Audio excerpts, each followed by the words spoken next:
quando as pessoas votaram no Jair Bolsonaro em 2018, muita gente, né, da imprensa votou no ódio, discurso de ódio, o ódio das redes. Não era ódio das redes, as pessoas estavam muito otimistas sobre o Jair. Elas achavam que o Jair ia mudar. As pessoas fizeram um voto baseado numa emoção boa no Jair. E este é um ponto que ninguém leva em consideração.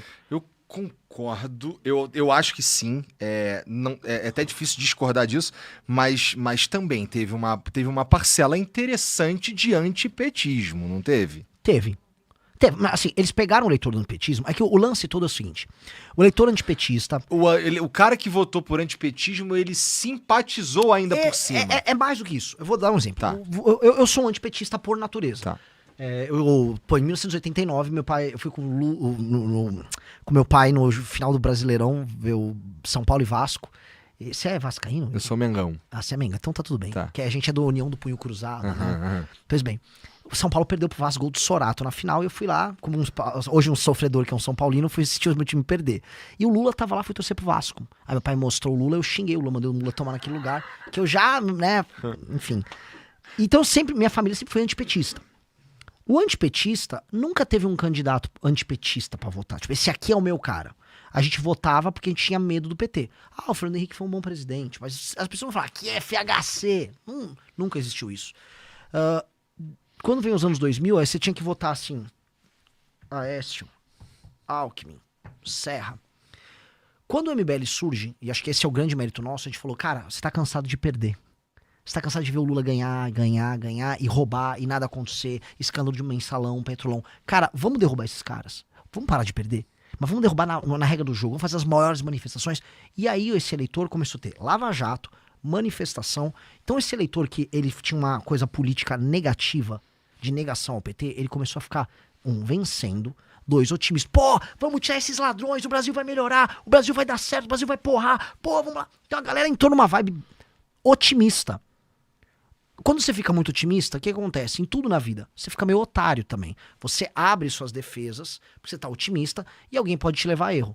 Essa pessoa, quem foi o candidato que pintou nesse processo quando ele tava otimista, foi o Bolsonaro. A pessoa identificou o Bolsonaro como...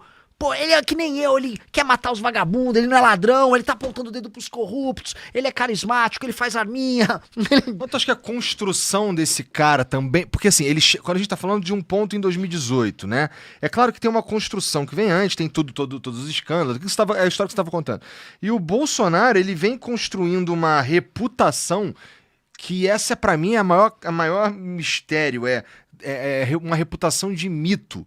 Ali a partir de 2016 pra frente, eu lembro, cara, sabe por que eu lembro? Porque eu tinha um canal de videogame antes, eu fazia vídeo de Mario Maker, sabe qual é? Mas de vez em quando eu fazia uns vlogs. Sim. E aí, teve um dia que os caras estavam indo nos meus vídeos lá, que eu não falava muito de política, mas não falava de política, os caras iam falar de Bolsonaro, de mito, não sei o quê. 2016. Isso. E eu vi as coisas que estavam acontecendo no mundo, né? E eu fiz um vlog pra falar, porra, mito? Calma aí, cara. O cara tá aí há mó tempão, deputado, ele não é exatamente o outsider, tá ligado? O ponto, o que eu quero dizer, lá em 2016 ele tava já construindo uma reputação de mito, e em 2018 ele sei lá, contou com a circunstância, né, de não ter o Lula, por exemplo, pra disputar, e levou. Sim, foi exatamente isso. Foi exatamente isso. E a construção do mito... pensa assim, o nome mito estava sendo usado não na política brasileira, mas o Rogério Ceni, ele tinha sido chamado de mito. E aí tinha na iconografia da internet essa coisa de chamar os outros de mito. Então era o mito Ceni. Esse foi um dos primeiros caras grandes a ter o nome mito. Ele é um mito. Eu lembro que eu fiz uma pré-campanha para deputado estadual, uma campanha para deputado estadual do Paulo Batista, que ele era chamado de mito também pelas pessoas. E o Bolsonaro também era chamado de mito. Esse lance do mito era uma coisa de internet, de não quer futebol. dizer que é um... Não, é que ele era um meme legal. Era legal você trollar na internet com o Bolsonaro. Era legal você gravar via, você... Tu diria que o Bolsonaro era o 6'7" da época? Ele era. Ele foi. Por isso que, repara assim, quem estava na tua live, está fazendo o live de Mário, você não era uma senhora de 60 anos que é o público do Bolsonaro agora. Era um garoto. O garoto, ele começa a campanha. Todo o fenômeno de política ou de meme começa com, em geral, homens jovens. Existem os memes de esquerda, os memes de, sei lá, memes gays. Existe um universo próprio. O grande meme da internet, entretanto, ele envolve muito futebol, game, zoeira, e ele é mais à direita. Esse meme, Bolsonaro surge nesse seio como meme. E aí ele cresce como meme. E aí as pessoas não souberam separar o que era o meme do que era o homem real. O Bolsonaro era um político falho, com vários problemas, beleza. Mas não, ele é um mito. Não, vai ser demais. E aí ele era um homem muito falho. E as pessoas queriam acreditar que ele era o mito. Então as pessoas votaram no mito porque elas estavam muito otimistas. O Bolsonaro vai pra eleição, ele ganha a eleição. Ele tem um evento que é um evento quase profético, o negócio da facada, sobreviver à facada. E aí as pessoas acharam que aquilo era quase simbolicamente falando, um rito de passagem. Ele toma uma facada e ele se torna outra coisa. E aí ele ganha a eleição, só que quem conhecia o Bolsonaro sabe sim que o Bolsonaro é um homem muito simples, não entende nada do que tá fazendo, tem seus problemas de corrupção e não sabe nada como resolver os problemas do Brasil. Ele só sabia falar os chavões. Cara, ele vira presidente e foi aquilo que a gente viu. Então, assim, quando você vota num meme, você tem as consequências de votar num meme. Mas as pessoas votaram num meme porque elas estavam otimistas. E era um sentimento bom que elas tinham com relação ao Bolsonaro. Pois bem, hoje não existe esse sentimento bom com o Flávio. Hoje as pessoas justificam a votação no Flávio, dizendo ele tem chance contra o Lula. É só isso. Ele tá na frente na pesquisa, o que vira quase uma profecia autorrealizável na cabeça dele. Se eu ficar falando que ele tá na frente da pesquisa, ele vai ficar na frente da pesquisa, e aí ele pode ficar na frente da pesquisa, e aí eu justifico que ele tá na frente da pesquisa. O lance é alguém avisar, cara, ele perde do Lula. Tudo desmorona. Não existe o Nicolas, que seria o grande porta-voz deles ali. Ontem ele fez um discurso muito ruim defendendo o Flávio, dizendo assim, olha lá, o Flávio é o único que tem chance de ganhar do Lula, então temos que ir no Flávio. É bem ruim mesmo, esse argumento é bem ruim mesmo. É tipo, cara aí, não é que ele não fez merda. Não é que ele não tá envolvido. É que, porra, tem que tirar o Lula, né? Exato, meu irmão. Quando você tá nessa, você volta lá pra quando era, sei lá, o Alckmin concorrendo contra o Lula, que tipo, eu sei, é o Alckmin, pô, ele não é o Lula, cara. Vamos lá de Alckmin e jogo que segue.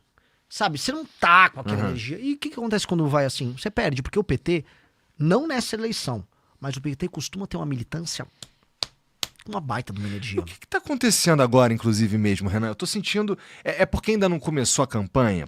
É porque estamos antes da Copa do Mundo? Porque eu vejo o PT meio em velocidade de cruzeiro, sabe? Ele tá... Os caras lá, o Lula e os caras do PT, me parecem, de novo com o Renan do Chapeuzinho da análise de Renan, tá bom? Ele tá olhando e vendo os caras... Vendo acontecer, vendo o escândalo Master bater com força no Flávio. Ele faz umas piadinhas. Ele tava outro dia fazendo ele tava falando que, porra, Trump, vai lá, taxa lá o Lula pra sacanear. Ele dá umas sacaneadinhas, mas não tem um movimento grande, entendeu? Nem pra pegar no pé, nem pra... E eu diria que o que acontece que eles vão tentar usar como plataforma, que é o lance da 6x1 e essas coisas aí, eles ainda não estão falando na quantidade que eu esperava. O que tu acha que tá rolando? Eu acho que o PT perdeu muita da vitalidade. O PT, assim, rodando pelo Nordeste, assim como o bolsonarismo, ninguém tá com nenhuma energia defendendo o Flávio, ninguém tá defendendo o Lula. Porque ninguém tem saco de defender o Lula, porque não tem um governo bom. Assim, você tem que ser muito pelego do PT pra ficar, aqui é Lula. O Lula faz um governo horroroso. É um governo horroroso. É um governo de aumento de taxação, é um governo que é um governo que tá no escândalo do Banco Master. E aí você vai ver o eleitor do Lula, e o eleitor do Lula tá procurando outra coisa, especialmente o eleitor jovem. Esse diagnóstico que eu fiz, institutos de pesquisa fizeram, eu fui pro Nordeste e eu falei pro eleitor do Lula jovem, o filho da mulher que tá no Bolsa Família, você não tá aguentando mais bandido, né? Você não aguenta mais estar no Bolsa Família. Ele, não aguento mais. Eu quero uma vida melhor. E tá, eu tenho um plano pra você. Eu vou desenvolver o Nordeste. Eu vou trazer data center pro Nordeste. Eu vou industrializar o Nordeste. Cara, vambora, tô contigo, meu irmão. Vambora. Porque o cara quer tá otimista. O cara quer... Você não pode tirar do homem a vontade de sonhar. O Lula não tá dando vontade pra ninguém sonhar. O Lula chega pro cara e fala, fica tranquilo, você não tá fazendo nada? Você tá desempregado, tá sendo assaltado? Fica tranquilo, homem. Eu vou pagar só um botijão de gás. Aí a sua mãe vai cozinhar aí pra você. Aí você fica em casa quieto. O Lula tá matando esse homem. O Lula tá matando a pessoa que tá sonhando. O Lula é um cabresto. O Lula, vou te falar, ele é um veneno lento que você vai dando pra pessoa desistir de viver. O Lula é esse veneno lento. Não precisa trabalhar, eu te dou uma grana, fica quieto, vota em mim, te dou uma energia elétrica, eu vou ver se sobra alguma coisinha. O Lula, e ele faz isso, ele vai tirando o espírito da pessoa. Só que os mais jovens ainda têm um espírito. Então quando você vai pro Nordeste, você vai despertar. Por isso que meu lance é o Nordeste. Cara, eu tenho que, pra ganhar do Lula, eu tenho que ganhar do Flávio no primeiro turno, sim. Mas eu já tenho que ganhar do Lula, arrancando os votos dele no Nordeste, mostrando pras pessoas, dá pra virar o Nordeste. E, pô, uma pessoa que tá hoje no interior do Ceará, a pessoa tem celular, a pessoa quer construir uma vida. Aquele papo que ficam vendendo. Direita vendeu muito. O lugar do Nordeste é vagabundo. Papo furado. A galera quer ralar. A galera quer crescer. É que não dão meios para as pessoas fazerem isso.